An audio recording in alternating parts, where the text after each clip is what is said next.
제17장. 다윗이 자기 궁전에 살고 있을 때였다. 어느 날 그는 예언자 나단에게 보시오, 나는 백향목 궁전에 살고 있는데 여호와의 법궤는 천막 속에 있소 하였다. 그러자 나단은 하나님이 왕과 함께 계시니 왕의 마음에 좋을 대로 하십시오 하고 대답하였다. 그러나 그날 밤 하나님께서 나단에게 말씀하셨다. 너는 가서 내 종 다윗에게 이렇게 전하여라. 너는 내 성전을 지을 자가 아니다.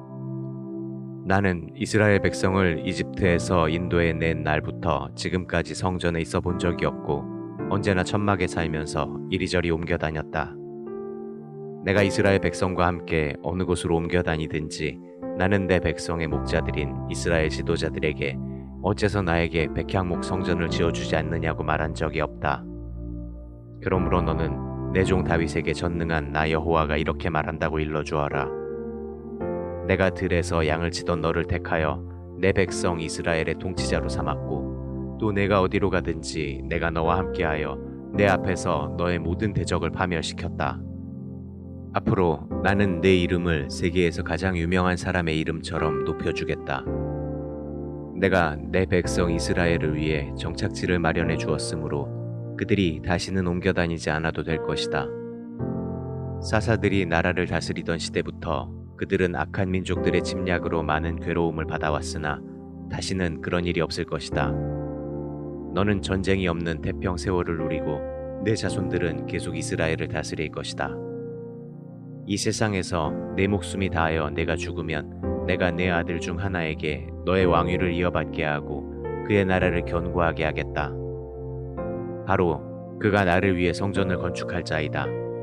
그리고 나는 그의 나라가 영원히 지속되게 할 것이다. 나는 그의 아버지가 되고 그는 내 아들이 될 것이다. 내가 전에 사울에게 내 자비와 사랑을 거두었으나 그에게는 그렇게 하지 않을 것이다. 내가 그에게 내 백성과 내 나라를 맡길 것이니 그의 왕조가 영구히 지속될 것이다. 그래서 나단은 다윗에게 가서 여호와의 모든 말씀을 그대로 전해주었다. 그러자 다윗은 성막에 들어가서 여호와 앞에 앉아 이렇게 기도하였다. 여호와 하나님이시여, 나는 누구며 내 가족이 무엇인데 나에게 이런 축복을 베풀어 주셨습니까? 여호와께서 나를 위해 이미 행하신 일도 과분한데 이제 내 집안의 장래일까지 말씀해 주셨으니 주께서는 마치 내가 대단한 사람이라도 되는 것처럼 여기셨습니다. 주께서 주의 종을 높이신 일에 대하여 이 다윗이 무엇을 더 말할 수 있겠습니까? 주께서는 주의 종을 잘 아십니다. 여호와여, 주께서는 주의 뜻에 따라 나를 위해 이 놀라운 일을 행하시고 이 모든 큰 일을 나에게 알게 하셨습니다. 여호와여, 우리는 지금까지 주와 같은 신이 있다는 말을 들어보지 못했고 주 외에 참신이 있다는 말도 들어보지 못했습니다. 이 지구상에서 주의 백성 이스라엘과 같은 축복을 받은 나라가 어디 있습니까? 주께서는 이스라엘 민족을 주의 백성으로 삼으시려고 그들을 이집트에서 구출해내시고 그들 앞에서 다른 민족을 쫓아내셨습니다. 이처럼 주께서 그들을 위해 행하신 크고 놀라운 일들로 주의 명성이 온 세상에 퍼졌습니다. 주께서는 이스라엘 민족을 영원히 주의 백성으로 삼으셨으므로 주는 저희 하나님이 되셨습니다. 여호와여, 이제 주께서 나와 내 집안에 관해서 약속하신 말씀대로 행하셔서 모든 사람이 주께서는 말씀하신 것을 언제나 행하시는 분이심을 깨달아 주의 이름에 영원한 존귀를 돌리게 하소서. 그러면 그들이 전능하신 여호와는 참으로 이스라엘의 하나님이시다 하고 외칠 것입니다. 그리고 주의 종 다윗의 왕조가 주 앞에서 영원히 견고할 것입니다. 나의 하나님이시여, 주께서 이 모든 것을 나에게 알리시고 또 나와 내 자손을 통하여 이스라엘 왕국을 세우겠다고 말씀하셨으므로 내가 이런 기도를 드릴 마음이 생겼습니다. 여호와여, 주는 하나님이십니다. 주께서 나에게 이런 좋은 약속을 하시고 이 종의 집안을 축복하시기를 기뻐하셨으니 이 축복이 주 앞에서 영원히 지속되게 하소서. 여호와여, 주께서 축복하셨으므로 이것은 영원히 누릴 축복입니다.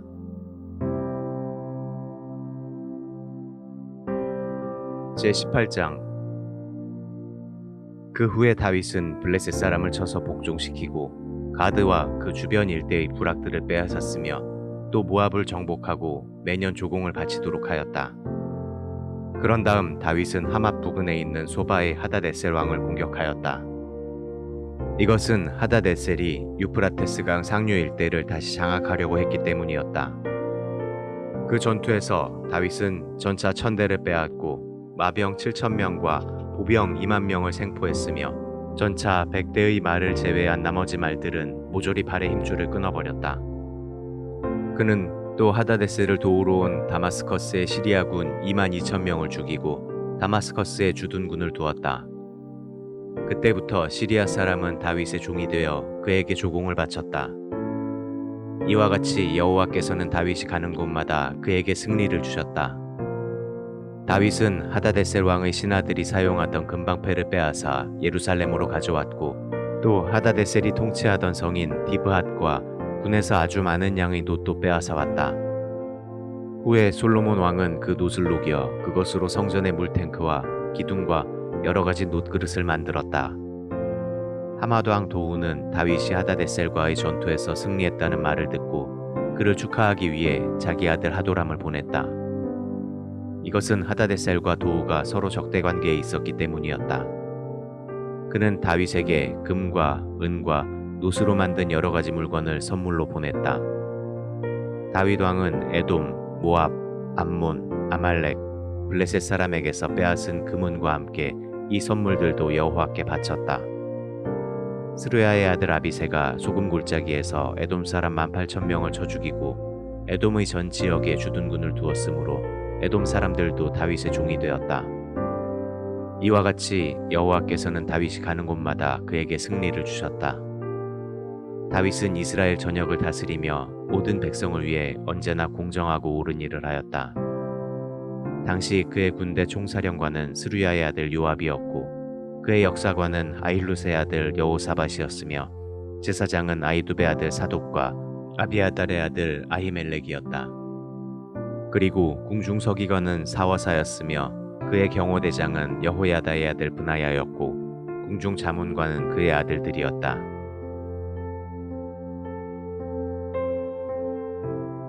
제19장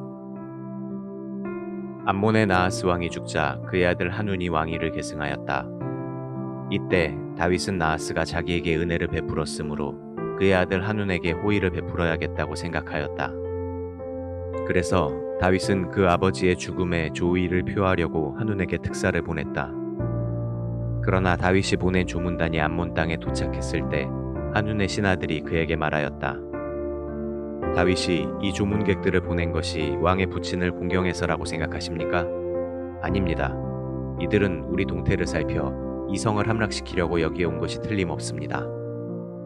그래서 한우는 다윗이 보낸 조문단을 잡아다가 그들의 수염을 깎고 엉덩이 중앙부에서 그들의 옷을 잘라 아랫도리를 드러낸 채 돌려보냈다. 다윗은 이 일을 듣고 부끄러워서 어쩔 줄 모르는 그들에게 수염이 다 자랄 때까지 여리고에 머물러 있으라고 지시하였다. 이때 암몬 사람들은 자기들이 다윗의 비위를 거스른 줄 알고 메소포타미아와 아람 마아가와 소바에서 전차와 마병을 고용하기 위해 은 34톤을 주고 전차 32,000대를 빌렸으며 또 마아가 왕과 그의 군대 지원도 받았다. 이들은 한운 왕이 여러 성에서 징병한 암몬군과 합세하여 메드바에서 진을 치고 싸울 태세를 취하였다. 다윗은 이것을 듣고 요압과 이스라엘 전 군대를 보내 그들을 치도록 하였다. 이때 암몬 사람들은 나와서 자기들이 성문 앞에 포진하고 그들을 도우러 온 외국 용병들은 들에서 싸울 태세를 갖추고 있었다. 요압은 적군이 자기 앞뒤에 있는 것을 보고 정예병을 뽑아 시리아군과 맞서게 하고 나머지 병력은 그의 동생 아비새에게 맡겨 암몬군과 대치하도록 하였다. 그러고서 요압은 아비새에게 이렇게 말하였다. 만일 시리아군이 나보다 강하면 내가 와서 나를 도와라. 그러나 암몬군이 너보다 강하면 내가 가서 너를 돕겠다. 자, 힘을 내어라. 우리 백성과 우리 하나님의 성도를 위해서 용감하게 싸우자. 모든 것은 여호와의 뜻대로 될 것이다. 요압과 그의 군대가 시리아군을 공격하자 그들은 도주하기 시작하였다. 그때 암몬 사람들은 시리아군이 도주하는 것을 보고 아비새 앞에서 도망하여 성 안으로 들어가 버렸다. 그래서 요압은 예루살렘으로 돌아왔다. 시리아군은 자기들이 이스라엘 군에게 패한 것을 알고 유프라테스강 동쪽 지방에서 추가 병력을 모아 하다데셀 왕의 군대 총사령관인 소박의 지휘를 받았다. 다윗은 이것을 듣고 모든 이스라엘 군을 모아 요단강을 건너가서 시리아군과 맞서 싸웠다. 그러나 이번에도 시리아군은 패하여 도망하였고 이스라엘 군은 시리아 전차병 7,000명과 보병 4만 명을 죽이고 또 그들의 총사령관인 소박도 죽였다. 그리고 하다데셀에게 예속된 왕들은 시리아군이 패한 것을 보고 다윗에게 항복하여 그의 종이 되었다. 그래서 그 후로부터는 시리아 사람이 다시는 암몬 사람을 도우려고 하지 않았다.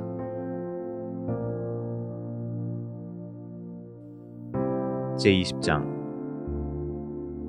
해가 바뀌어 왕들이 전쟁을 시작하는 봄철이 되었을 때 요압은 이스라엘 군을 이끌고 나가서 암몬 땅을 침략하였다.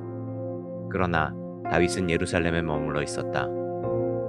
이스라엘 군이 랍바성을 쳐서 함락시키자 다윗은 현지에 가서 보고 암몬 왕의 머리에서 왕관을 벗겨 그것을 자기 머리에 썼다. 그 왕관은 보석을 박은 금면류관으로 그 무게가 약 34kg이나 되었다.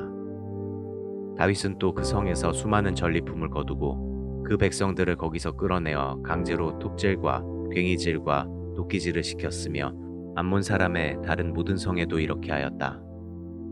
그런 다음에 다윗과 그 군대는 예루살렘으로 돌아왔다. 그 후에 게셀에서 블레셋 사람과 또 전쟁이 벌어졌다. 그때 후사 사람 십브게가 십배라는 거인을 쳐 죽이자 블레셋 사람은 항복하고 말았다. 블레셋 사람과 또 한 차례의 전쟁이 있었다. 이번에는 야일의 아들 엘하난이 골리앗의 동생 라흐미를 죽였는데 그의 창자루는 배틀채만큼 굵었다. 가드에서 또 다른 전쟁이 있었다. 적군 가운데 양쪽 손가락과 발가락을 각각 6개씩 가진 거인 하나가 있었는데 그가 이스라엘을 모욕함으로 다윗의 영 시므아의 아들인 요나단이 그를 죽였다. 이상의 세 사람들은 가드의 거인들이었으나 다윗과 그 부하들의 손에 모두 죽고 말았다.